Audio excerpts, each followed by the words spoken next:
Hello साथीहरु सबैजना नमस्ते गर्न चाहन्छु। आज चाहिँ म चाहिँ तपाईले देखिरहनु भएको छ आज चाहिँ म ईस्ट हस्पिटलमा छु, वार्कोमा रहेको छ। यो चाहिँ आज चाहिँ म चाहिँ किन आएको छु भन्दाखेरि यो कोरोनाको चाहिँ कोभिडको चाहिँ फर्स्ट भ्याक्सिन लिन आएको छु।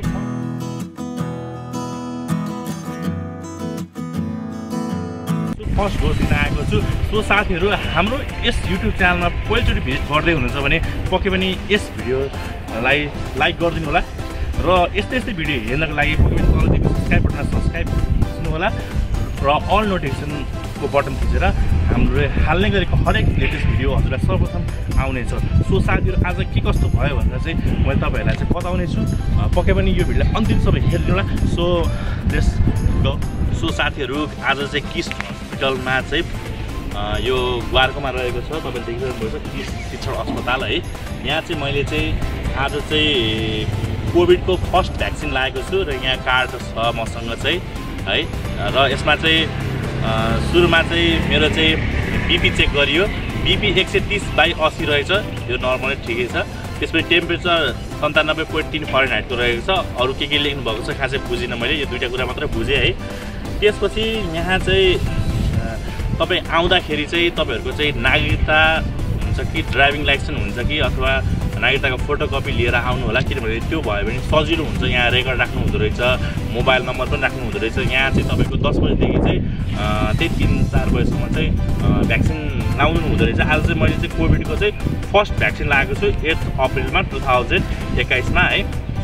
त्यसपछि एउटा कार्ड पनि छ। अबको 4 हप्तापछि यहाँ आउनु भन्नुभएको छ यहाँ चाहिँ मलाई चाहिँ है। सो अब चाहिँ 4 हप्तापछि हामी यहाँ आइन्छ अर्को यो सेकेन्ड खोपको लागि। सो साथीहरु तपाईहरु पनि यदि चाहिँ इच्छुक हुनुहुन्छ भने तपाईहरु ईस्ट हस्पिटल भिजिट गर्न सक्नुहुन्छ।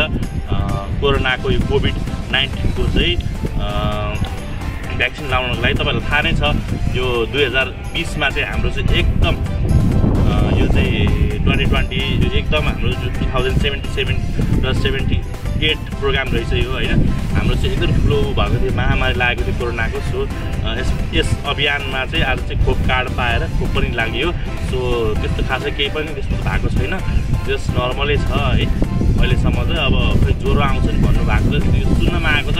खासै केही पनि भएको छैन हैन। त्यो फर्स्ट इन्जेक्सन लाग्यो। अब चाहिँ आशा छ अर्को पनि चाँडै लाग्छ। हामी 4 हप्तापछि हामी आउनेछौँ यहाँ। सो यति मात्रै है।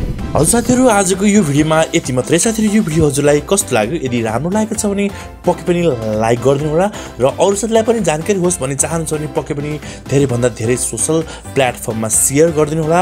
र केही कुरा छ नबुझेका कुराहरू तपाईले के छ, केही कमी कमजोरी छ, के त्रुटिहरू छ भने पक्कै पनि तल दिएको कमेन्ट सेक्सनमा कमेन्ट गरिदिनु होला। र आगामी दिनमा यस्तै भिडियोका साथ आउने बाचा यस भिडियोबाट म सन्दीप प्रस्तुता र क्यामेराम्यान नरेन्द्र अवस्थीका साथ बिदा लिन चाहन्छु। हस्त नमस्ते, जय नेपाल, बाइ बाइ।